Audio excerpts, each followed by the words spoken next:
Hello everybody, welcome back to Steam Spirit Gaming. My name's Matt. And I'm Jordan. And I've got a bit of a cold, but I was really sick yesterday. Like, I had a really bad flu. Again. I got one earlier, like a month ago, and then I got another one super bad, but I don't know, a day later, I'm totally good.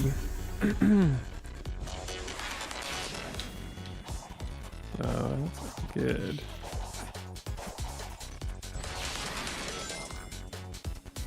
Back to chemical plant. Yeah. And really I'm just going through the portals to get more vault keys. Oh, yeah. Yeah. I figured this would be a relatively simple one, because all I gotta do is get the S rank time, and then I've completed all the missions. Oh, come on! I was trying to do like a spin dash kind of thing there. That did not Doesn't work. seem to want to let me. That was not the right button. Boing.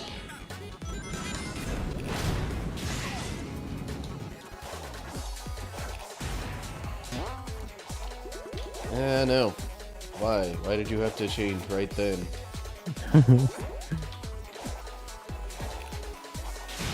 I was watching a little bit of a Kingdom Hearts speed run Okay.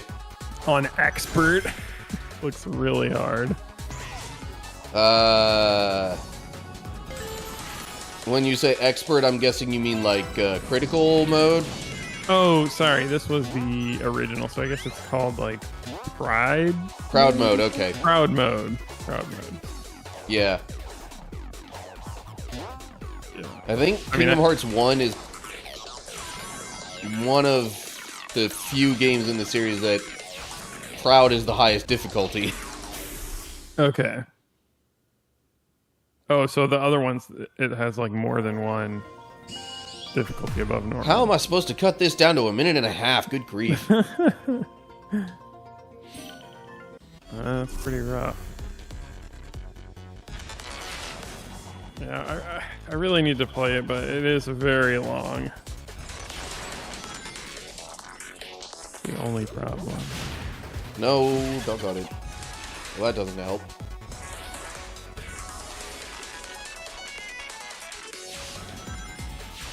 Yeah, I generally do not bother with playing any of the games on critical. It's just that stinking hard. Jeez. Turns into a Souls-like game. No, but seriously, it is quite ridiculous. Man. It's just funny because it has like Disney characters and stuff, so Yeah. it's super hard. No. Oh well. Great. Now I'm messing it up in all sorts of ways. Yeah.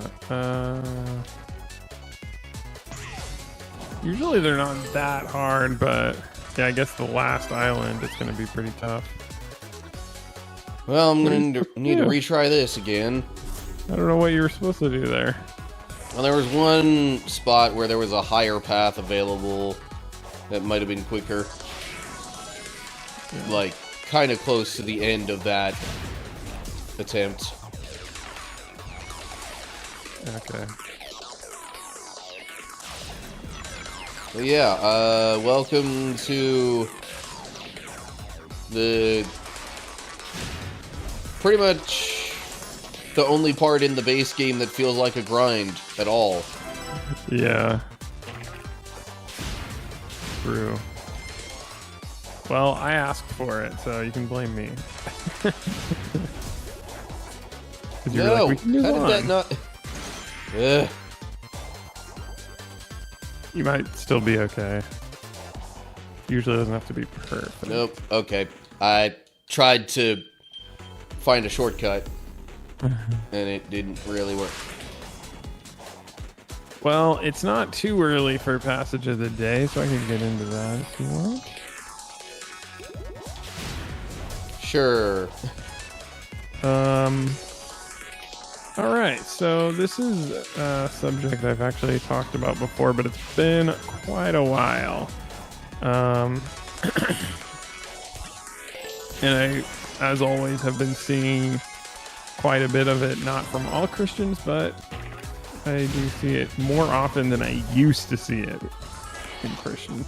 And so, yeah, okay. I'll just read it and then I'll get into it. So it's 1 Corinthians chapter 13, verses 6 and 7.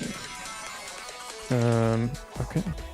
It says, "Love does not delight in evil, but rejoices with the truth. It always protects, always trusts, always hopes, always perseveres." And basically that is something particularly I see online, but I've heard in person people talk about it as well. Like, oh, did you see this? Like, even okay. I'll even go to an extreme example. Oh, you did it, nice. Yeah. I'll even go to an extreme example, like, and I just saw this recently. There is a criminal, evil gang member who is going to Guantanamo Bay, and people are like, oh yeah, he's going to be tortured. He's going to be like, they're going to really mess him up in there. And like, oh man, it's so awesome. It's so great. And I'm thinking, yes, that person's evil, but like thinking that way actually invites darkness into your heart, and that's not even what we're called to do. Like, what we should be kind of saying is, like, I really hope that guy realizes someday what he's done and turns his attitude around. And maybe that's not at all possible. Like, maybe this person is irredeemable, which is the case in, like, sometimes. But that's like the hope we should have, basically. Not that he's going to be tortured and all this bad stuff's going to happen to him. But I see that quite a bit. I felt like fighting this dude because I haven't yet. Yeah, I don't remember. Whoa, hello. Oh, glad I parried. Oh, there's multiple. What? Oh, yeah. When you parry it, it like reverses his slow attack. How did that one hit me?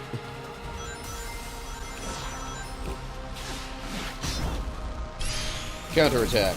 Oh, yeah.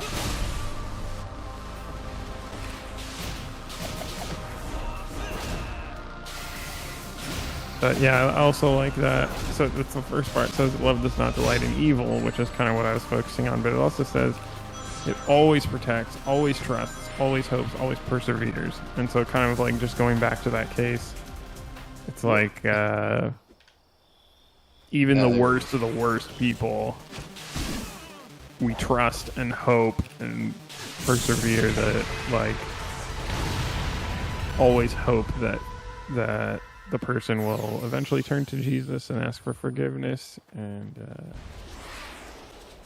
no matter what. Which, I don't know, it might be one of the hardest things, honestly, for Christians to do, because like somebody's just so evil, really. Like, okay. Yeah. Just so we're clear, I am in no way making any comparison to any current living person when I say this. But, like, just for example, if you want to take it to an extreme, how exactly would you react if literally Adolf Hitler were to be jailed? What would you want to happen to him? Yeah, if your answer is not, I want some possibility of him to turn to Christ and live like God wants him to, then honestly, I would question your Christianity. Yeah, honestly, and in the moment, yes, it's hard. Like, people right. do these ridiculously evil things, and it's like, how could you possibly want anything nice for them as a flawed human being? But God still always wants the best, and that's kind of the main thrust of that passage. Yeah, that's a really good example, and I honestly believe that the vast majority of people would want terrible things to happen to him, and he would even defend their Christianity while saying that. Yeah, it's a hard thing to like, and even one thing would be like saying that you would want that for him is hard in and of itself. But imagine being like the person who has to basically protect him in all these situations. That would be even harder. Like, I guess I'm just thinking of examples where I don't even think I can say it on YouTube without getting censored in some way, but people who go to prison and other prisoners want to, mess up and mess with. Yeah. I'm not going to exactly say what that is, but now imagine you're the guard and you have to protect this person from the rest of the prisoners. Yeah, that would definitely be hard for a lot of people. But it is what we're called to do. And, like it or not, there's very prominent figures, Christian and not, who encourage others to take delight in others, hurting. Like, very prominent figures. Yeah. In fact, I can't really think of many prominent figures who don't say things like that. Yeah, I don't know. I'm trying to think of one. Can you think of one? Sorry, think of someone who...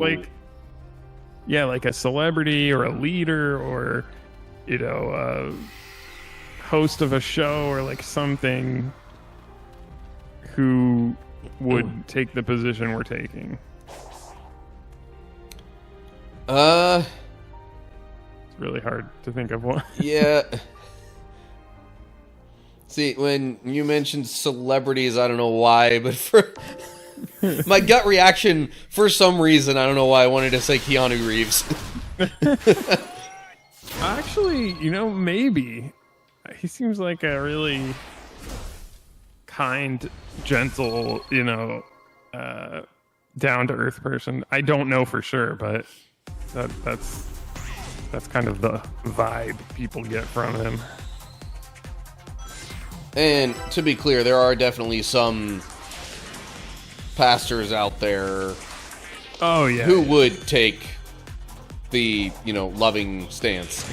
Yes. No, I'm talking about mainly like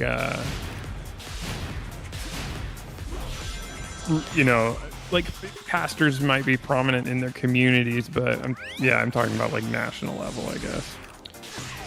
Yeah, maybe even a few at the national level, like, I don't know. Whoa, you went straight through that thing. Yeah. Dude. Can't say I exactly accounted for that possibility. What the heck?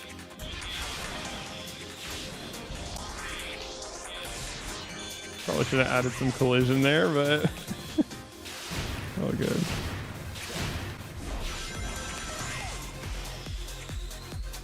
And it could be like it's just the people that I've seen online. Like, I'm sure I'm missing somebody.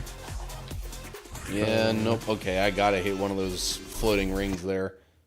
I mean, I guess part of the thing is like you're not gonna get like a big following or famous or anything from taking a position like that, or like you take a really extreme position, I guess. I don't know, just as an example, like I don't know if I would picture, say, Rick Warren ever really spreading a like hateful message. So I don't know who that is. Yeah, so it might just be people that I know that wouldn't. I was like, what even just appeared? What did I trigger? Or like, I'm just throwing this name out here because I really have no idea. How is 38 seconds not an S rank time? Good grief. This must be one of the shortest levels in the game. Like C.S. Lewis, I don't know, I have never seen like an interview or anything, but just based on the writings. Or what's that guy's name? Max Lucado? That guy? People like him.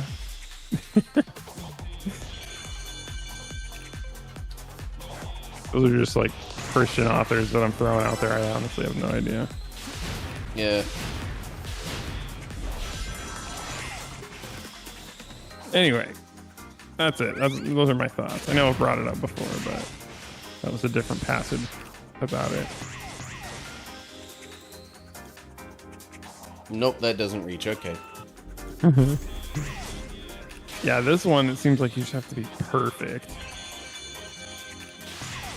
And, like, hit all the shortcuts. Yeah.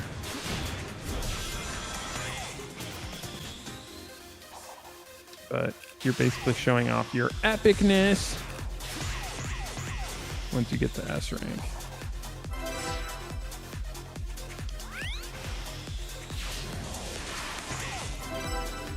Nice, you did it. That was it. I'm like, where was the cutoff? 30 seconds. Oh, jeez. Literally 0.34 seconds to spare. I guess you're just that awesome.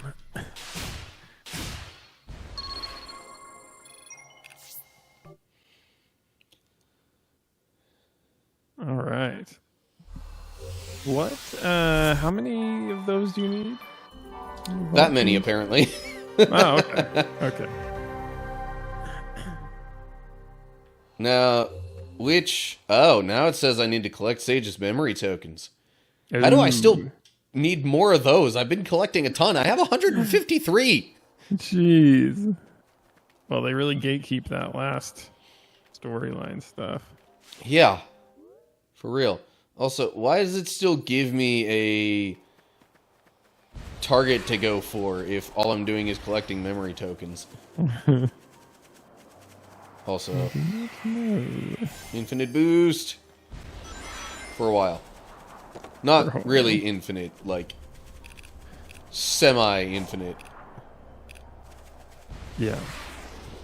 Limited time, infinite.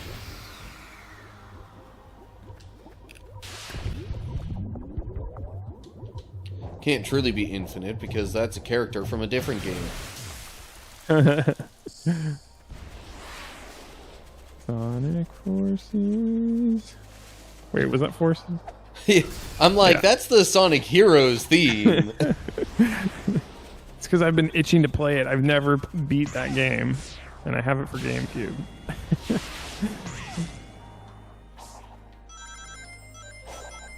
I don't know what I'm doing right now. I was just headed towards the marker.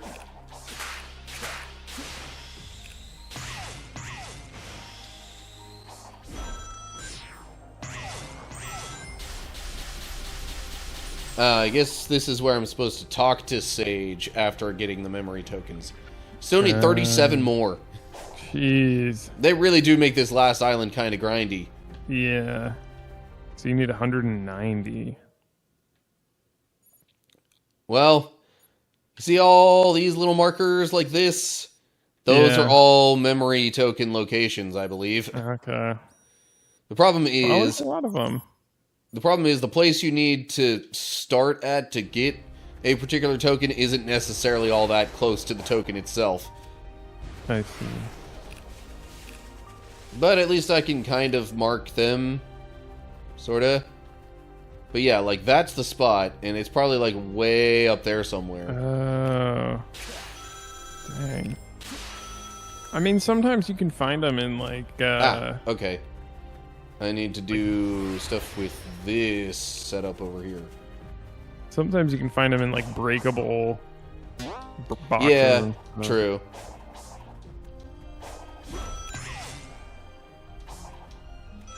Do bosses drop them too? Maybe? I don't know if boss enemies tend to do that. Alright. Oh, jeez. Maybe some of the more basic ones would, but I'm not sure.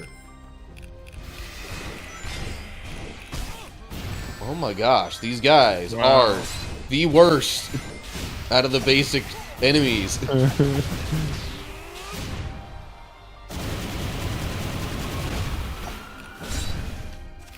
Come on. Especially when the quick side loop doesn't want to really work all that well.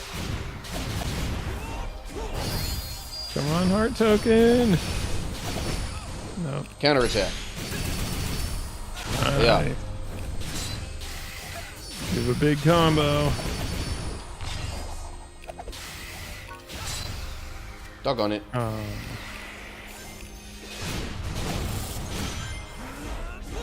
Jeez, these guys are ridiculous. Yeah, and these are just versions of the, like, basic enemies. Well, okay, no memory token, but... No tokens. more power, at least.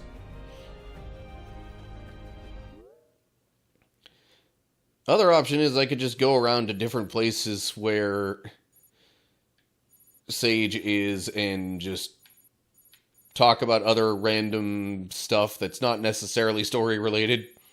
It's just weird because there's so many on the on the map. Wow, I almost did what you did and called it a mini map.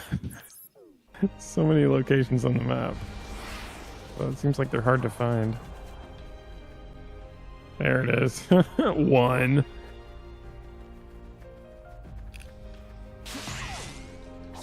Okay.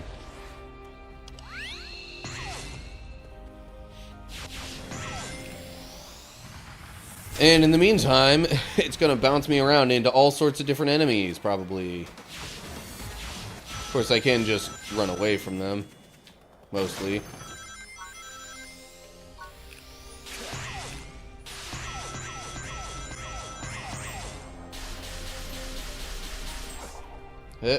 Hey, I'm like I found one. But yeah, considering the fact that I still have to get like 30-something more of them, this is going to take a while.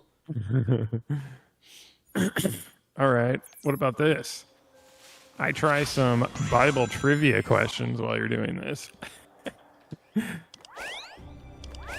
Okay. Okay, well, I'm curious now.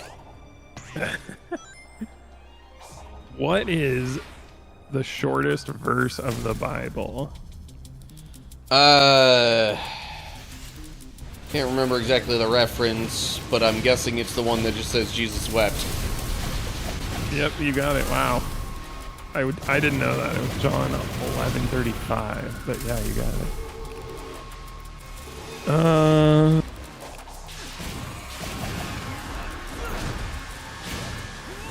that's too easy.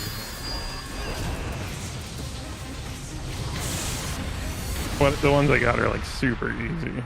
As far as which is the shortest book of the Bible, that is dependent a little bit upon your meaning. Psalm 124, is that it? Or no, wait, that's a chapter. Sorry, that's a chapter. Yeah, shortest book of the Bible is, I think, either 2nd or 3rd John. One of them is shorter in terms of word count. The other is shorter in terms of, like, just... I forget whether it's verses or even going down to syllables, or I don't know. They're both pretty close. But there's a subtle difference between the two, and one measurement makes one of them shorter than the other, and the other measurement reverses that. See, you have enough knowledge to do this. I would just, like, completely fail. Okay, I have another one that I don't know. What is the last word of the Bible? See, I would guess it's amen, but... Yep, you're right. Wow. Okay. Not necessarily a word you expect to see in Revelation, but... Yeah, no kidding. Okay, this might be an easy one. Which prophet was taken up to heaven in a whirlwind? That's easy. Elijah? Yeah. Not to be confused with the guy who came after him, Elisha. Yeah, that is confusing that they have such similar names. Yeah. But Elijah's more famous. Yeah, which I kind of almost don't understand why. Because I look at all the different things Elisha did, and, like, it's... I don't know, maybe it's just because of where I currently am in my active Bible study. But it seems almost like Elisha does more. I actually agree with that, but it's funny because when the people are, like, talking about Jesus, they often bring up Elijah. They're like, oh, he's... Yeah, well, for one thing... Because I guess maybe since Elijah was, you know, taken up to heaven in a whirlwind like that, and in their eyes potentially still alive, okay, that allows a possibility for his return. That makes sense. Yeah, I guess that's true. Doggone it, the stupid spikes.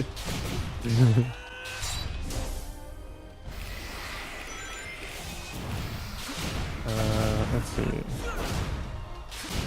Okay.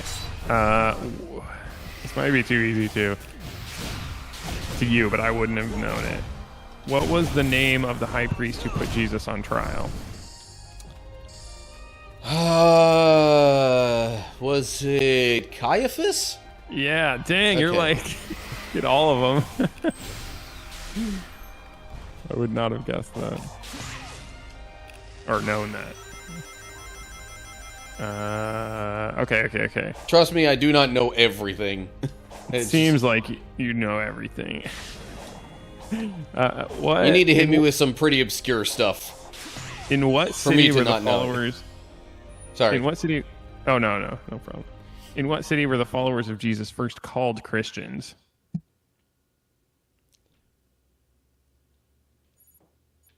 See, okay, now that... I cannot feel super confident in my answer. I would think it's... my first guess is Rome. Okay. That is Is that correct? no. My next guess would have been Corinth, maybe? It's Antioch. Okay. Wow, but you're still Suppose like that lines up. 4 out of 5, which is crazy. Which king was known for his extraordinary wisdom and wealth? That's too easy. Solomon. Yeah. Who built the first temple in Jerusalem? Solomon again.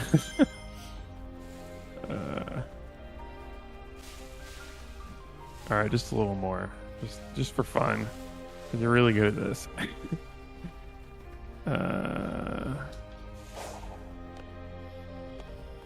Okay, I'm gonna. Well, this might be. Well, okay, I'll ask a couple more. Okay, this one you should know already, but I can't remember, and I know I'm gonna read all these questions and answers, and I'll already forget, like by the next 72 recordings. But which prophet married a prostitute as a symbol of God's relationship with Israel? You read it kind of recently, but I don't remember. It was during Song of Nunu. Yeah, I'm trying to remember. Trying to remember if that was... I want to say... Haggai? This says Hosea. Okay, yeah. I'm like... once I hear it, it'll probably sound familiar. And yeah, it did. Okay, I'm going to modify this question because it's at first too easy. It says, which book of the Bible contains the 10 Commandments? Wait a second. That's different than what it said before. You see, technically there's more than one, I think. See, yeah, that's how I was going to modify it. So which, I guess, which two contains all of them? Might be too easy, too. So Exodus is one for sure. Yeah, for sure. Trying to remember what the other one is. I mean, it's probably shortly thereafter. Not sure which one of the ones that people typically skip over that it is, though. I'm gonna wager a guess that it's Deuteronomy. Yep, that's right. All right, that is all the questions. You win the end of the episode. Yeah, it's about that time, isn't it? That's where you win. Although I don't know if it's much of a victory. I don't have anything else for you. Yeah, well, honestly, we might be better off if I look for these memory tokens in between episodes. All right. Well, thank you for watching. I hope you enjoyed me drilling Matt's brain while he's almost getting a cold. Yeah. Playing a game, got a cold going on, all sorts of possible detriments. That was incredible to me because I would not get those. I mean, some of those that you very briefly mentioned. Yeah. You would have gotten. A lot of the ones were just too easy, and I just skipped over them. Like, yeah. What were the 12 disciples, or what were the 12 tribes of Israel named after? The sons of Jacob. Which of the Old Testament book is considered a collection of wisdom, poetry, and songs? Psalms. Like, there's just stuff like that. But yeah, I picked the really hard ones for you. Okay. Anyway. Oh yeah, I do believe we should end the episode there. So, thanks for watching, everybody. Yeah. We'll see you next time. Subscribe so you don't miss an episode. Yeah. But for now, goodbye. Goodbye.